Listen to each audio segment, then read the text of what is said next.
Hello Mark, my name is Keisha and my school number is 49. Here's the article, Ismail Nazario, What I Learned as a Kid in Jail.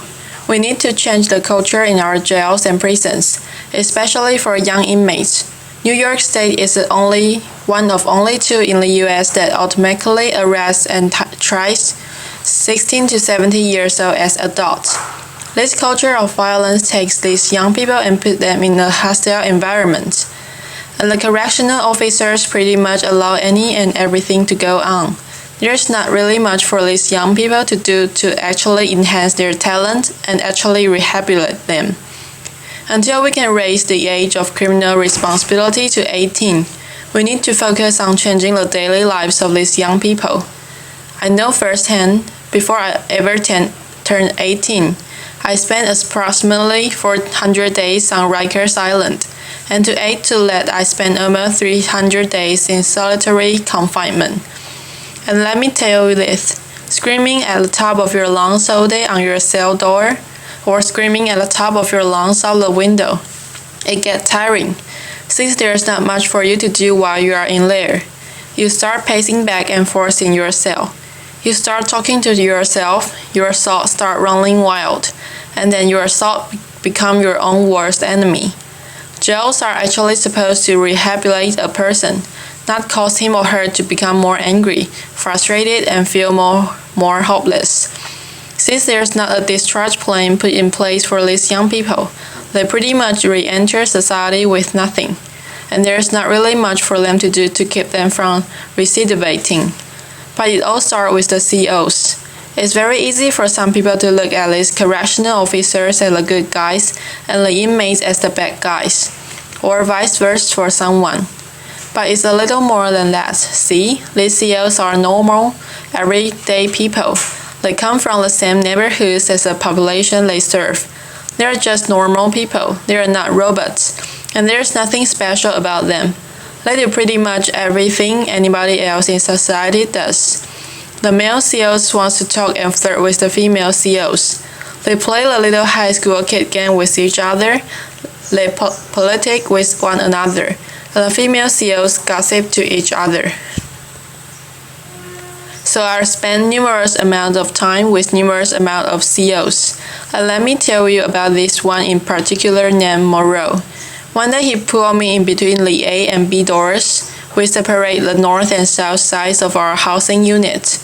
He pulled me there because I have physical altercation with other young men in my housing unit, and he felt, since there was a female officer working on the floor, that I violated his shifts, so he punched me in my chest. He kind of knocked the wind out of me.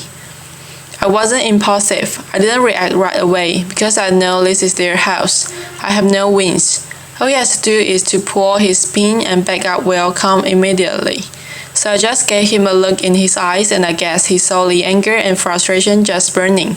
And he said to me, "Your eyes are going to get you in a lot of trouble because you are looking like you want to fight." So he commenced to taking off his utility belt. He took off his shorts and his badge, and he said we could fight. So I asked him, "You gonna hold it down?"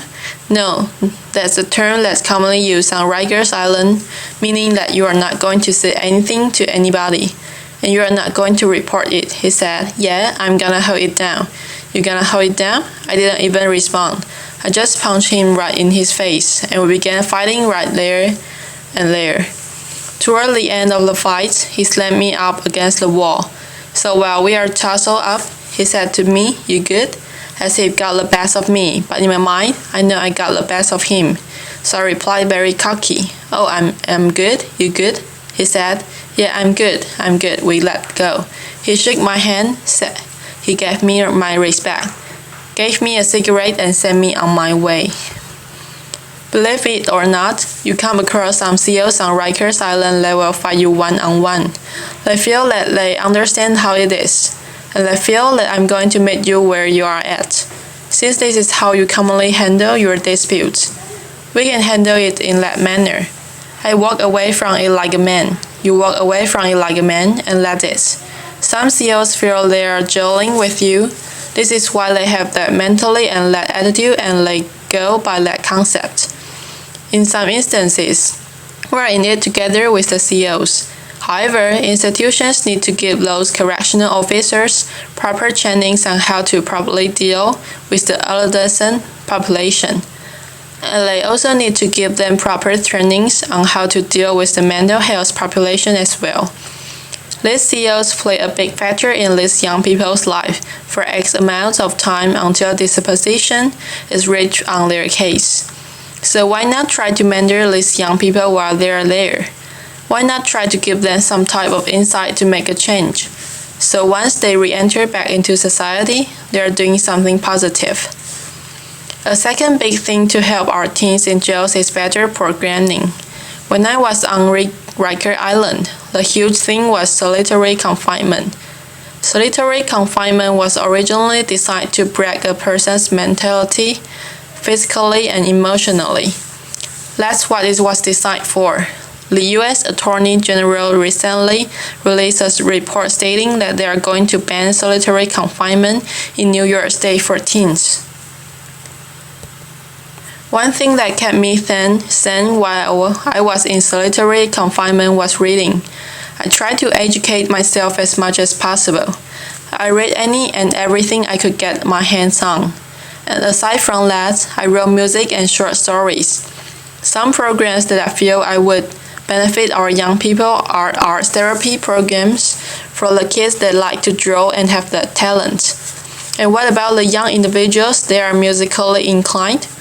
How about a music program for them that actually teaches them how to write and make music? Just a thought.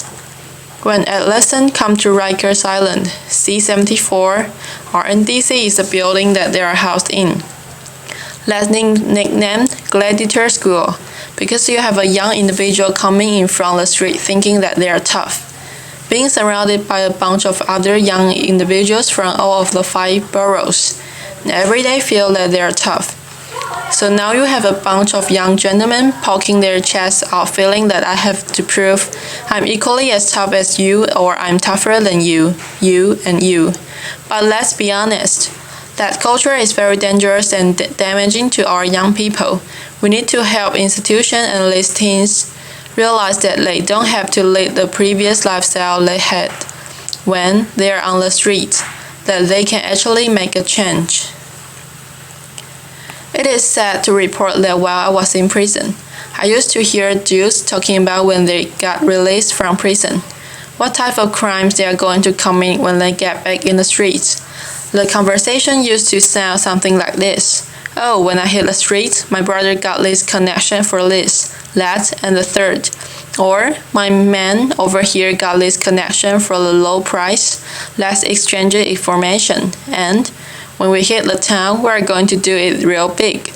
I used to hear those conversations and think to myself, wow, these dudes are really thinking about going back in the street and committing future crimes. So I came up with a name for that. I called it a go back to jail quick scheme, because really, how long is that going to last?